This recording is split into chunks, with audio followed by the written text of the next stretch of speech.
Bom dia a todos. Semana anterior, nós iniciamos uma série chamada A Vocação que Habita em Mim, Reflexões em 2 Timóteo. A última carta do apóstolo Paulo, já na prisão, uma carta muito pessoal, uma carta singular no seu conteúdo e também muito dramática, mas muito especial. E por isso nós escolhemos essa carta para conversarmos sobre ela hoje, né? Nós terminamos também falando, entendemos ali, né, que o teor da promessa de vida feita por Deus aos cristãos aponta para a eternidade. Nós falamos, né, tudo que não é eterno é eternamente inútil, né? Lembramos dessa frase de C.S. Lewis que está colocada aí na sua projeção. Lembramos que um legado, ele se mede por reverberações eternidade adentro. Diz respeito a vidas, a gente, a pessoas, a relacionamentos alcançados em Jesus e que invadem a eternidade com essa grande família que já começa no tempo presente. E a vocação cristã, como nós vimos, aponta para a eternidade. O viver cristão aponta para a eternidade. Agora, para não restar dúvidas do que a gente quer dizer com vocação, né? Talvez seja importante explicar, deixar bem claro aqui o que a gente quer dizer com vocação, porque muitas vezes a gente olha para essa ideia de vocação como algo muito ligado a questões profissionais, a um aspecto da nossa vida, quando na verdade vocação cristã diz respeito ao todo do nosso viver, à totalidade da nossa existência. O que é vocação cristã? Vamos tentar definir isso aqui rapidamente. Trata-se da vida com a qual Deus nos presenteia, aquela vida perdoada, aquela vida restaurada, aquela vida frutífera, aquela vida eterna. No que diz respeito à eternidade futura, quando a gente pensa em eternidade futura, refere-se à vida plena, aos relacionamentos perfeitos com Deus, com o próximo e com o ambiente, com a própria criação. No que diz respeito ao tempo presente, refere-se à vida cristã, hoje, aqui e agora. Essa possibilidade de viver de imediato, de saída, pelo poder de Deus, os primeiros passos do que virá a ser essa vida plena. Essa é a ideia básica aqui, do que significa a vocação cristã. Talvez um dos textos que mais bem sintetizem o que significa a vocação cristã é o que está lá em 1 Pedro. Você não precisa abrir, mas se quiser acompanhar, não tem a projeção aqui. 1 Pedro, capítulo 2, versículos 9 e 10. 1 Pedro, capítulo 2, versículos 9 e 10, ele sintetiza bem o que é a vocação cristã.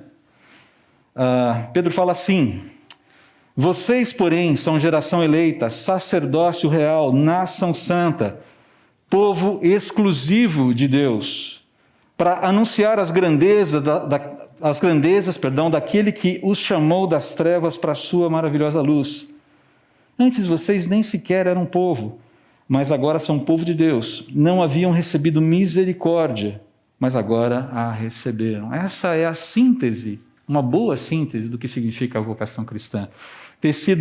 Somos povo escolhido, e não porque temos mérito nisso. Sabemos que o mérito não é nosso, o mérito é de Cristo. Ninguém se torna amigo de Deus pelos próprios méritos, a gente sabe disso. Então, povo escolhido, reino, nação, com uma finalidade, mostrar às pessoas como é admirável aquele que nos chamou das trevas para a sua maravilhosa luz. Perceba que em Jesus nós temos uma identidade como povo. Em Jesus nós temos uma identidade como povo, como família. O cristianismo não se vive em isolamento, a gente tem falado isso. O que caracteriza povo? O que caracteriza nação? O que caracteriza um reino? Basicamente, comunhão, relacionamentos sob um determinado governo, sob um determinado propósito. Isso falando de forma geral. Fazer parte de um povo, fazer parte de uma nação, fazer parte de uma família significa comungar de ideais comuns, de verdades comuns. E relacionamentos são essenciais para essa comunhão desses ideais. Então não é por acaso que na sequência dessa carta a Timóteo, Paulo expressa gratidão a Deus pelos seus relacionamentos, ou por relacionamentos. Gratidão aí pela forma como ele e Timóteo, ambos, impactaram um ao outro e foram impactados por outras pessoas.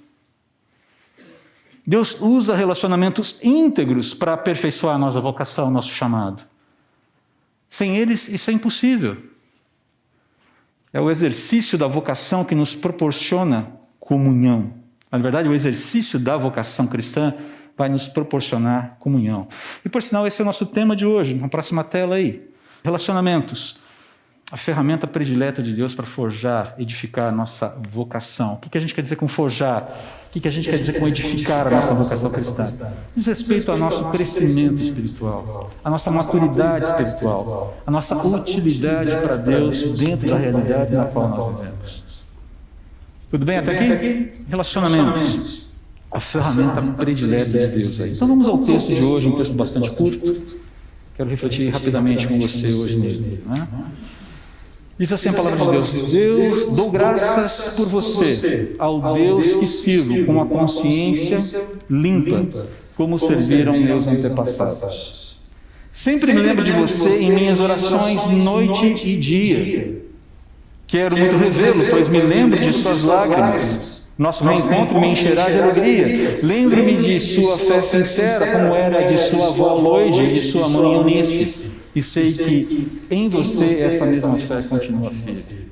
Como você sabe, Paulo está numa prisão mamertina em Roma, pelo que diz a tradição cristã. E ele escreve essa carta a Timóteo, um discípulo seu, alguém que caminhou com ele, que foi formado por Paulo para caminhar ministério adentro, se tornou um pastor pelas mãos de Paulo. E Paulo está escrevendo para Timóteo porque preso e abandonado pela maior parte dos seus conhecidos, dos seus amigos, ele sente saudades, ele sente necessidade de compartilhar relacionamento. Porque ele está isolado, ele está se sentindo sozinho, ele está se sentindo só, ele está vivendo um momento de solidão profunda. Agora, uma curiosidade nesse trecho, nesses 3 versículos. Na língua original, no grego, trata-se de uma única frase onde Paulo manifesta afetos muito profundos. É uma única frase no grego. O português não consegue incorporar toda essa ideia, traduzir numa única frase o que ele está falando. Mas quando você percebe que ele está falando uma coisa só, você fala, cara, tem coisa muito preciosa aqui. No versículo 3, ele está dando ação de graças pelo vínculo espiritual entre ele e Timóteo. No versículo 4, ele fala dessa expectativa bonita de um reencontro alegre com Timóteo. Evidenciando também que há um vínculo emocional entre eles. Não é só um vínculo espiritual, mas um vínculo emocional, uma amizade profunda, uma amizade daquelas que fica para toda a vida e também pela eternidade. E no versículo 5, ele fala dessa bela lembrança da fé verdadeira de Timóteo e as raízes dessa fé. É muito bonito esse texto. É muito bonito mesmo. E o elemento-chave ligando esses pontos aqui, gratidão. Se você puder resumir esse trecho numa palavra, a palavra seria gratidão. O primeiro ponto que eu quero destacar aqui, que vai aparecer para você agora, é que a gratidão que ele está falando de uma gratidão pela comunhão proporcionada pela vocação cristã. Esse é o primeiro ponto que aparece aqui. Paulo está grato pela comunhão que a vocação cristã proporciona ao conhecer pessoas, ao andar com pessoas, ao interagir com pessoas. Gratidão a Deus pelos relacionamentos que vão forjando, que vão edificando essa vocação. Não só a minha, mas a do outro também. Quem ensina também aprende. Quem discipula também é edificado. É uma troca. E nessa troca, ambos aprendem de Deus e são fortalecidos por Deus. E aqui a relação é muito interessante, porque se você parar e olhar o texto com tranquilidade, com mais calma, você vai ver que Paulo está falando dessa gratidão pela relação dele com Timóteo, de Timóteo com ele, de Paulo com os seus antepassados, e dos antepassados de Timóteo.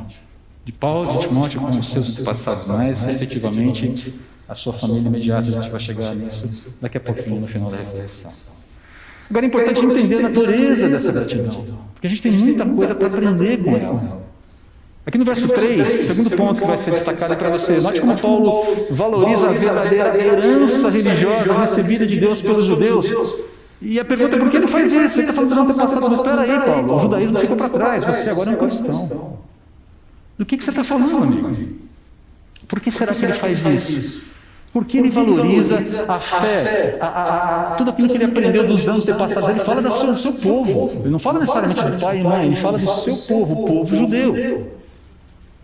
Por que ele faz isso? Bom, simples a resposta, na verdade. Porque essa verdadeira herança religiosa, fora as tradições que surgiram com os anos, a verdadeira herança religiosa pavimentou o caminho de Paulo até Jesus. Tudo que ele aprendeu no judaísmo, tudo que ele viu no Antigo Testamento, tudo que ele aprendeu dos seus mestres ali, culminaram em Cristo. Quando ele olha, os olhos dele são abertos e fala, uau, de fato, tudo isso aqui, Jesus é o cumprimento de tudo aquilo que eu aprendi lá atrás. E mais, essa herança religiosa também havia pavimentado o caminho da família de Timóteo até Jesus, como a gente vai ver no versículo 5 daqui a pouco. Há uma similaridade muito bonita entre eles aí. Eles têm basicamente o mesmo caminhar, quase que um mesmo caminho construído por Deus.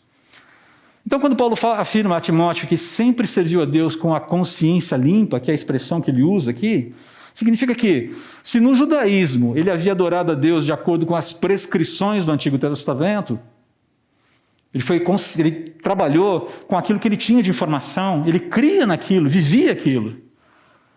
A partir do momento que ele se rendeu a Jesus, ele continuou adorando esse mesmo Deus do Antigo Testamento, agora revelado em Cristo.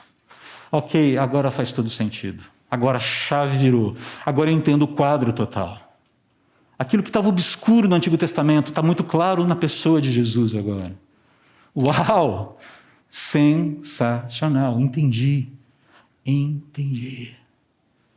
É disso que ele está falando aqui. O Antigo Testamento sempre apontou para Jesus. E agora eu entendi. Aliás, quando você puder, sugestão aqui para essa semana. Sugestão. Leia o testemunho de Paulo ao rei Agripa, a Festo e a Berenice, no capítulo 26 de Atos. O testemunho da conversão de Paulo, de como foi essa mudança de chave, de quem ele era e do que ele se tornou. É sensacional. É um baita testemunho. É de arrepiar. É maravilhoso. E eu vou parar por aqui, senão daqui a pouco vocês vão me fazer ler o capítulo 26 e ele é um pouquinho longo. Mas o que Paulo está fazendo aqui é afirmar para Timóteo, sem qualquer rodeio, sem qualquer medo de ser feliz, que seu compromisso com Deus foi sempre muito sincero. Desde o judaísmo. Sincero. Em alguns momentos, sinceramente errado, mas sincero. O compromisso sempre foi sincero. A história nos informa que Paulo havia sido influenciado, ensinado, discipulado a viver dessa forma. E foi feito, e ele passou por esse processo pelas mãos de homens piedosos que o acompanharam durante boa parte da sua vida. No judaísmo, quem foi o grande mestre de Paulo? Gamaliel. Um homem honrado em Jerusalém, respeitado, uma voz sensata. Vai olhar ali no Atos capítulo 5. Uma pessoa centrada. Alguém que começou a perceber algumas coisas. Paulo foi educado aos pés de Gamaliel, um senhor mestre em Israel. Mas e no cristianismo? Quem foi o tutor de Paulo? Barnabé. Lembra de Barnabé? E quando Saulo converteu-se a Cristo, lhe faltou amigos. Alguém que fosse companheiro, fonte de consolo e abrigo. Como fruto do amor de Cristo, fruto do seu compromisso, foi um homem procurá-lo, dando-lhe a mão. Te lembra da história? O querido Barnabé. Paulo isso está antepassado, esse caminho, essa consciência limpa, está tudo embutido ali. E é sensacional a gente relembrar essa história. Não dá para você olhar esse texto sem ter esses revérbios de tudo o que aconteceu. Agora, indo para frente aqui, caminhando para frente, já no finalzinho do versículo 3 e no versículo 4, note o carinho de Paulo por Timóteo. Paulo demonstra um carinho imenso por Timóteo. Timóteo é alguém que é sempre lembrado em suas orações, é alguém que foi e é leal a Paulo ao ponto de se envolver genuinamente com os seus sofrimentos. Ele fala de você compartilhou comigo lágrimas, você chorou comigo. Alguém cuja mera presença preencheria o coração de Paulo com muita alegria num momento bastante perturbador. Fala, cara, eu estou aqui numa prisão, numa masmorra, sozinho, com frio. Mas se você vier, ai, cara, vai ser tão bom.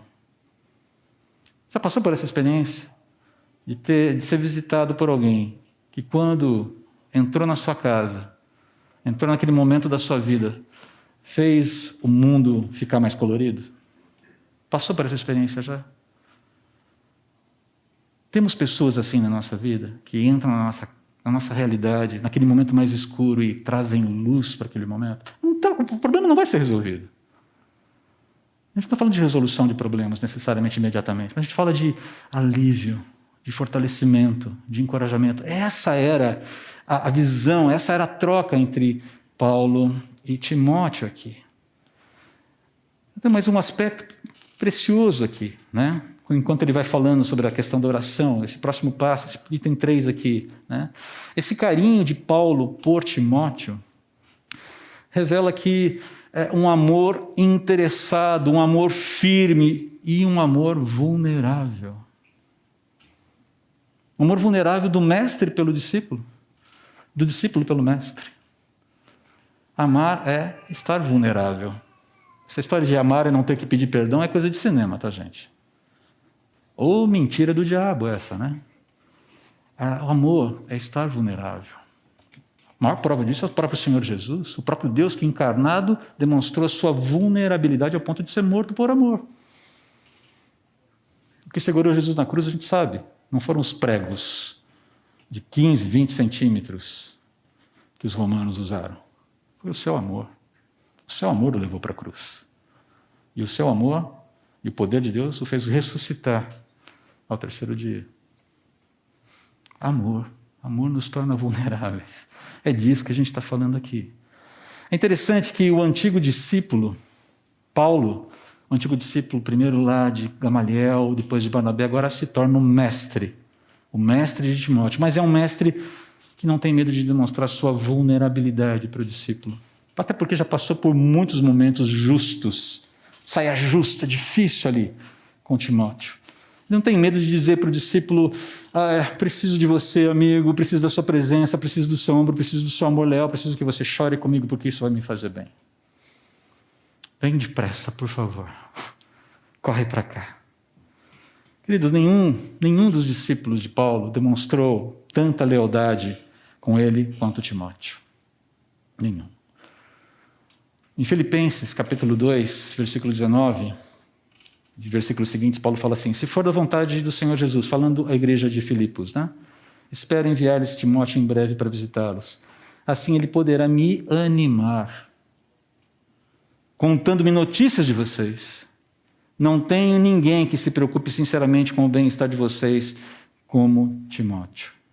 Todos os outros se preocupam apenas consigo mesmos e não com o que é importante para Jesus Cristo. Ele está falando aqui de gente que está na igreja, de cristãos. Ele tem uma preocupação genuína com vocês, irmãos em Cristo. Mas vocês sabem que Timóteo provou o seu valor, e aí ele qualifica como um filho junto ao pai. Está vendo a relação aqui? Ele tem servido ao meu lado na proclamação das boas novas. A relação era de pai para filho, de filho para pai aqui. O fato é que nesse texto não é mencionado, mas o fato é que Paulo se lembrou de alguma expressão emocional da lealdade de Timóteo em seu favor no passado. Você chorou comigo, não fala por quê, mas fala que chorou com ele. E essa lealdade marcou o coração de Paulo a ferro e fogo. Ele tinha convicção de que Timóteo era alguém com quem ele poderia contar, sobretudo nas horas mais difíceis da caminhada cristã. E esse era um momento difícil para ele. E essas memórias ternas de Paulo sobre Timóteo refletem o carinho desse pastor de coração enorme, Paulo. Que coração pastoral. Então essa expectativa, a expectativa do encontro, da possibilidade de encontro, deve ter enchido o coração de Paulo de alegria. E o encontro em si, apesar da circunstância, apesar do cenário, apesar da tristeza do cenário, teria sido realmente alentador para Paulo no momento difícil da vida dele. Umas perguntas aqui para você, para mim. Você tem andado, você tem convivido com alguém que te auxilia no exercício da vocação cristã hoje? Um Timóteo da vida? Um Paulo da vida? Existe essa pessoa na sua vida hoje? Alguém que tem te ensinado, que tem te abençoado com o seu proceder e não somente com conhecimento? Ou você, eventualmente, é essa pessoa que abençoa, que ensina, não somente com conhecimento? Se você é essa pessoa, se você tem essa pessoa, seja grato a Deus e expresse gratidão para essa pessoa, pela vida dela na sua vida. É importante isso. É um encorajamento. É o vida na vida, sabe? Aquela coisa de viver a vida na vida do outro para o benefício do outro. É o andar juntos. É o caminhar juntos. Aquilo que a gente chama de, se você quiser usar essa palavra, discipulado. A vida cristã tem que ser vivida debaixo de discipulado. Não há como você falar, vamos viver a vida cristã e eventualmente fazer um discipulado. São coisas meio que contraditórias. Porque viver a vida cristã é ser um discípulo que está sendo ensinado, está sendo conduzido a andar cada vez mais perto com Jesus. E a gente precisa de ajuda nesse processo. Você não tem ninguém caminhando com você, mas você gostaria de ter? Você deseja isso? Não tem problema. Venha conversar com os pastores. Converse comigo, converse com o pastor Felipe, converse com o pastor Cláudio Duarte, converse com o pastor Nelson Bomica. Nelson está nessa história também agora. Ele sabe do que eu estou falando. Especialista em cuidados, em discipulado. Venha falar com os presbíteros, mas não fique sozinho. Não viva a vida cristã no isolamento. Gente, na hora de a gente sair do isolamento, eu não estou falando do isolamento físico, do isolamento da alma. Principalmente do isolamento da alma, que essa pandemia miserável trouxe para a gente. Ela potencializou essa disposição da gente ficar dentro da gente mesmo e só dentro da gente mesmo. Todo mundo passou por isso, todo mundo luta com isso. O cristianismo é vivido fora, uma luta contra essa disposição ou indisposição. Mas indo para o versículo 5 aqui, é notável aqui, quando a gente chega nesse momento, a forma como Paulo demonstra gratidão pela fé genuína de Timóteo e pelas raízes dessa fé. Ele começa com uma afirmação muito séria sobre Timóteo. E essa afirmação é fruto de um discernimento de quem conhece muito bem a pessoa sobre quem está falando. Como eu gostaria que alguém chegasse para mim e falasse assim, eu conheço a sua fé sincera. Uau! Gostaria de ouvir isso de alguém um dia. Então esse é outro aspecto tremendo da comunhão cristã aqui. Conhecer o meu irmão a ponto de atestar a autenticidade da fé dele. Não é uma coisa tão simples de fazer. Parece muito simples, a gente lê e passa batido, mas é algo muito sério aqui. Conheço a genuinidade da sua fé, Timóteo. Porque eu conheço a tua história, cara. Eu conheço a tua vida, eu conheço o teu andar, eu conheço o teu proceder, eu participei da construção dessa vida. Eu sei quem você é. Isso significa conhecer os defeitos também, as limitações. Tanto é que Paulo, ali na frente, não vai demorar muito, ele vai falar de alguns medos que ele tem em relação a Timóteo. Estou com alguns medinhos aqui em relação a você, amiguinho. Mas eu conheço a genuinidade da tua fé. Queridos, esse nível de discernimento sobre outros só ocorre quando os cristãos se abrem para a verdadeira comunhão uns com os outros, relacionando-se de fato uns com os outros. A minha vida está descoberta para o meu irmão. Isso não significa abrir de tal forma que, bom, todo mundo vai saber os meus podres todos. Não, a questão é, eu tenho interlocutores com quem eu me abro, que conhecem, que sabem exatamente quem eu sou. Pessoas de confiança, que podem entrar na minha vida a hora que quiser para perguntar o que quiser. Especialmente pastores precisam muito disso. Porque isso aqui, púlpito, de uma forma simbólica, tende a ser um lugar muito solitário. E é muito fácil você criar um personagem e se esconder atrás dele. E desde há muito tempo eu coloquei na minha cabeça que eu não faria isso. Para o meu próprio bem. Prefiro que vejam as minhas fraquezas. E tem gente aqui na igreja que tem licença para entrar na minha vida a hora que quiser. E, André, como é que está esse e esse aspecto da sua vida? E ai de mim se eu não responder. As pessoas têm licença para fazer uma averiguação, um raio-x, me examinar de cima a baixo. E se tiver alguma coisa errada, me chamar a atenção. E se eu resistir, caminhar com os princípios bíblicos para tratar o coração obstinado do irmão em Cristo. Tem licença para fazer isso comigo. Eu espero que façam isso comigo. É nesse processo que a gente constrói uma fé madura, uma fé operosa. Mas é interessante aqui, a gente precisa lembrar daquele princípio que está em Provérbios 27 e 17, né? Como o ferro afia o ferro, o homem afia o seu companheiro. Provérbios 27 e 17. O verbo aqui utilizado para afiar é um verbinho no hebraico, iahad. Sabe qual é a ideia aqui do afiar? É fortalecer, golpear ao ponto de tornar preciso, útil. Essa é a ideia do afiar aqui. E você vai perceber, como eu já disse, que Paulo vai afiar bastante Timóteo nessa carta.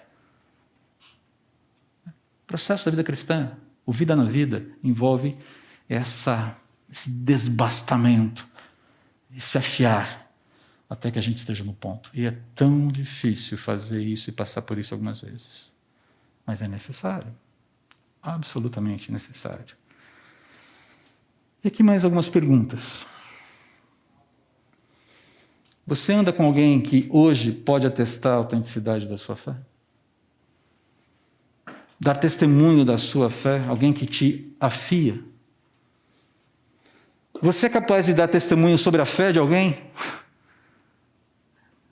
Deus tem te usado para afiar alguém. Nós queremos ser pessoas com esse discernimento que Paulo teve sobre Timóteo. Eu quero. Tem preço, mas eu quero. Nós precisamos, queridos, ter a disposição de aprender a sermos afiados e a afiar. Porque a vida cristã, ela ocorre nesse ambiente. Não tem como ser diferente. Nós precisamos nos reconectar, ter disposição de nos reconectar à vida de comunhão, aprendizado e cuidado mútuo. Com todo respeito a você que nos assiste em casa, isso não é uma crítica, por favor, não veja isso dessa forma. E eventualmente aqui a gente vai ter que lidar com essa realidade nova de domingo você assiste o culto aqui na igreja, aqui no presencial, aqui no local, domingo você fica em casa, esse tipo de coisa vai acontecer. Agora, se a sua vida é vivida, e veja bem, quero ser muito cuidadoso com quem nos assiste, porque eu sei que há muitas pessoas que ainda sofrem com muitas restrições de saúde, de cuidados, antes de voltar para um ambiente mais aberto. Então, eu estou respeitando vocês, ok? Então, você que me assiste em casa, por favor, entenda, não é uma crítica, é só uma constatação aqui. Mas não dá para viver a vida cristã o resto da nossa existência assistindo culto pela internet, fazendo discipulado pela internet, assistindo escola bíblica dominical pela internet, sem conviver. Queridos, por melhor que a vacina, por mais eficazes que as vacinas sejam, e Deus permita que elas sejam, e Deus permita que essa politização miserável em torno de questões de saúde seja extinta no nosso país e no mundo. Por mais que a gente consiga isso, ainda restará uma coisa contra a qual lutar no final dessa pandemia. Medo. Medo. E você vai ter que decidir dialogar com o seu medo nos termos de Deus ou nos seus próprios termos, se você sabe onde cada caminho vai dar. Então, que ninguém entenda isso como uma irresponsabilidade do pastor dizendo, venha para a igreja porque você já ficou muito tempo em casa. Não é isso. Mas no tempo certo, no tempo que aprouver a Deus, entre você e Deus, esse diálogo vai ter que existir. Porque a vida cristã precisa de proximidade, precisa de atrito. E nós temos que ser gratos pelos atritos, pelos bons atritos que Deus nos proporciona. Eles nos fazem crescer. E no final aqui, aquela que talvez seja a cereja do bolo do texto, para mim pelo menos, né? Paulo faz um elogio enorme à herança espiritual de Timóteo. É interessante ver nessa fé no Deus da Bíblia viveu primeiro na avó de Timóteo, Lloyd, e em sua mãe, Eunice. Elas foram alcançadas primeiro. A fé dessas mulheres também era a expressão da fé de um judeu verdadeiro que, como Paulo, havia encontrado o seu cumprimento em Jesus Cristo. Tornaram-se cristãs porque também entenderam. As Escrituras apontam para Jesus. Uau! Ele é o Messias prometido! Ele é o ungido de quem os profetas falaram. É Ele, é Ele, é Ele. Uau! Isso foi tão marcante que impactou a vida de Timóteo. Essas mulheres tiveram uma fé genuína que esperava pelo Messias do Antigo Testamento, tal como Simeão, como a profetisa Ana ali no templo, quando Jesus foi apresentado ao 8º dia. Também aquela expectativa de ver o Messias, a concretização das promessas de Deus. Essas mulheres, ok, é ele, é ele, é ele. Quando Lloyd e Eunice ouviram o Evangelho, creram em Jesus como Messias, por quem esperavam, e essa fé foi passada a Timóteo. É disso que Paulo está falando aqui. Paulo traz a fé de Timóteo de volta às suas raízes, tendo como veículo principal a própria família de Timóteo. A tua família foi usada para te evangelizar, cara. O teu discipulado começou em casa, com a tua avó e com a tua mãe. Sensacional aqui. Agora, note uma coisa aqui muito importante, antes da gente terminar. A família de Timóteo não é uma família típica. Não é mencionado, por exemplo, o pai de Timóteo. Onde está o pai? Não sabemos. São mencionadas 2 mulheres, a mãe e a avó. Percebe a esperança aí? Existe uma ideia muito equivocada de que Deus só trabalha com famílias perfeitinhas. Família do comercial de margarina, né? Papai, mamãe, filhinho, filhinha, cachorrinho, periquito, papagaio, seja lá o que for. Não. A família de Timóteo oferece esperança para qualquer família. Especialmente, inclusive, famílias fragmentadas pela vida. Pais e mães viúvos, pais e mães divorciados, pais e mães solteiros e seus filhos. Ah, tem esperança sim. Funciona.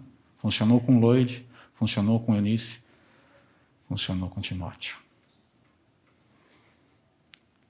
Mas é interessante ver também que Paulo foi um elemento, foi um referencial nessa formação de Timóteo. E aqui eu quero dizer para vocês que nós não devemos ter medo, como comunidade da fé, de sermos referenciais para os filhos de famílias fragmentadas.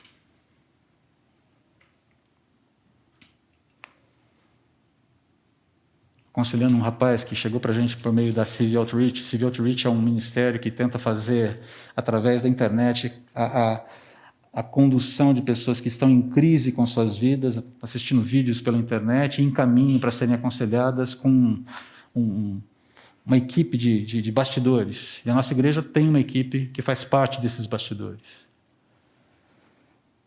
E conversando com uma pessoa que tem um problema específico na vida, ele falava desse desconforto que ele tinha de não ter um pai.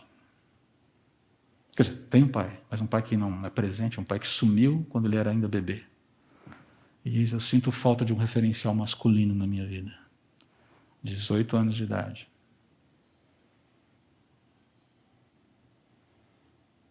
O que é mais interessante é perceber como, depois dessas primeiras conversas, a cada semana ele manda uma mensagem. Oi, bom dia, tudo bem? Podemos conversar um pouco? Claro. Toma tempo. Mas tem sido um aprendizado para mim. Temos essa disposição de nos colocarmos, homens, começar pelos homens, como referenciais para a nova geração? Dentro de casa, com os nossos filhos, mas também permitir que outros homens de caráter sejam referenciais para os nossos filhos? E sermos referenciais para essa geração, de mostrar para eles, queridos, a gente ama vocês, a gente está aqui, contem com a gente, vamos juntos, o caminho é Cristo, e não dá bola para o mundo, vamos seguir junto aqui. Relacionamentos. Se tiver programa, evento da igreja no meio disso, ótimo, show, joinha. Mas são relacionamentos que vão invadir a eternidade. E também quero finalizar aqui, última palavra aqui. Importante lembrar aqui também, entre nós, pode haver, e talvez haverá, aqueles que serão os primeiros a serem alcançados por Cristo em suas famílias. Você talvez seja a porta de entrada do Evangelho na sua família. Lloyd talvez tenha sido esse exemplo, por ser citada primeiro ali, não só pela questão da cronologia, mas por ter sido a primeira citada por Paulo. Se esse é o seu caso, se for esse o seu caso, pelo bom exercício da vocação cristã, seja instrumento da graça de Deus para, como disse Pedro, anunciar as virtudes daquele que te chamou das trevas para a sua maravilhosa luz, a partir do seu próprio lar. E um lembrete final. O lembrete final está aí na nossa tela agora. Relacionamentos são a ferramenta predileta de Deus para forjar e edificar a nossa vocação. Não tente escapar deles. Até Paulo precisou de gente ao seu lado. Até Paulo precisou. E ele foi imensamente grato a Deus pela presença dessas pessoas que atritaram com ele. Vamos fazer o mesmo? Como igreja? Vamos fazer o mesmo? Vamos orar. Senhor, ajude-nos a construir relacionamentos íntegros uns com os outros, para a honra e glória do Teu nome. Em nome de Jesus. Amém.